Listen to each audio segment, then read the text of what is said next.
Hello, I'm Henry Woodcock, Principal Mortgage Consultant at IRESS and author of the annual Intermediary Mortgage Survey. So what did we find out in 2016? Although lenders perform well in most areas, there continues to be a clear misalignment between intermediary requirements and current lender offerings. There have been service improvements though. Nearly 9 out of 10 lenders now offer a fully integrated sales and originations platform supporting straight-through processing. 3/4 of lenders now provide scan and attach of documentary proofs at point of sale, and levels of automated case updates have increased. But service gaps do persist. 1/4 of lenders do not offer any case tracking at all. Less than half of lenders provide a single status view of all open cases. And in terms of ease of use, over half of intermediaries rank lenders' systems as average to very poor. In today's discussion of the 2016 survey findings, I'm joined by Louisa Sedgwick, Head of Intermediary Distribution for the Leeds Building Society, the 12th largest lender, Peter Williams, Executive Director of IMLA, the Intermediary Mortgage Lenders Association, which has 30 of the main intermediary mortgage lenders as members, and Robert Sinclair, CEO of AMI, the Association of Mortgage Intermediaries. Over 80% of all mortgage brokers are members of AMI. What stands out for our panel? Louisa, from a lender's perspective, what are the positives you've taken from the survey? I think there's some marked positives that have come out of the survey, especially in comparison to last year's survey. One area in particular was brokers were looking for a scan and attach type facility when they're transacting with lenders, and clearly the lenders have listened, because it seems that now 75% of the lenders right out there offer that facility.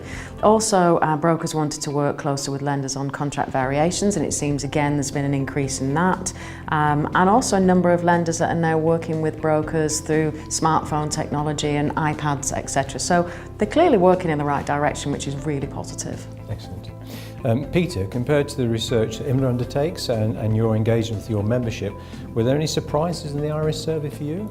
No, I mean, I think the survey overall just shows the strong, steady progress that's being made, and in circumstances that aren't always the most helpful. I mean, I think the reality is this takes layers off the sort of detail that IMLA can reach, and what you provide through this very useful survey is a lot of very detailed elements and aspects of how the intermediary relationship is managed in technological terms.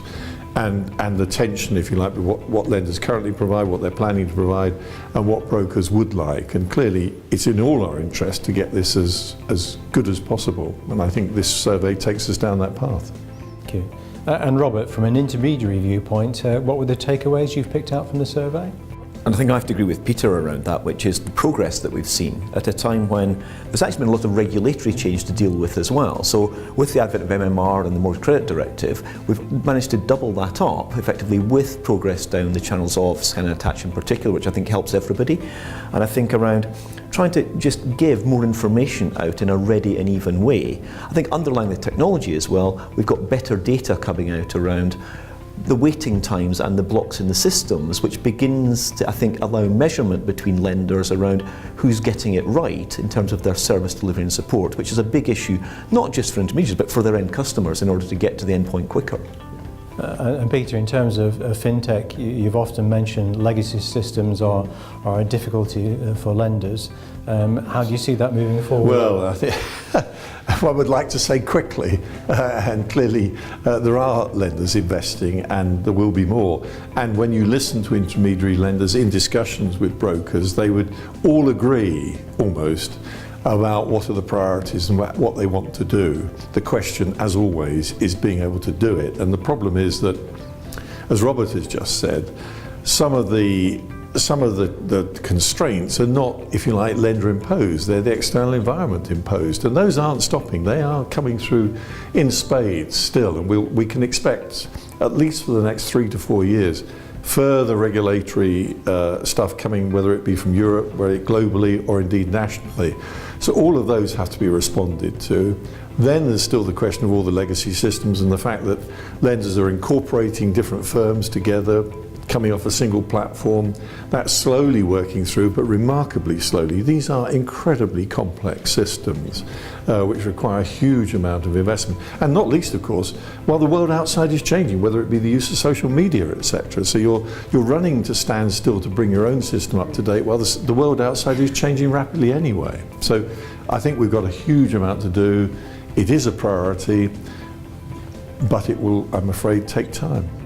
And Louisa, I've seen in the press that the Leeds Building Society are investing in intermediary channel in technology. So is that a rewrite from the ground up? Or? A completely new system, yeah, a completely new front-end system which will take into account a lot of the things that have been mentioned in the survey, so really useful for us to see this insight as well. But we've looked at the intermediary market, we've looked at who our customers are, and we're building a system based on their needs. Louisa, Peter, Robert, thank you for your time today and the insight you've brought to today's discussion. So what will happen to the mortgage market in 2016? 81% of lenders and 56% of intermediaries expect lending to increase. But we have the implementation of the Mortgage Credit Directive, the EU in or out vote, and perhaps an interest rate rise. Will the market achieve or pass the CMO forecast of 237 billion? Only time will tell. For your copy of the report, please click on the link below.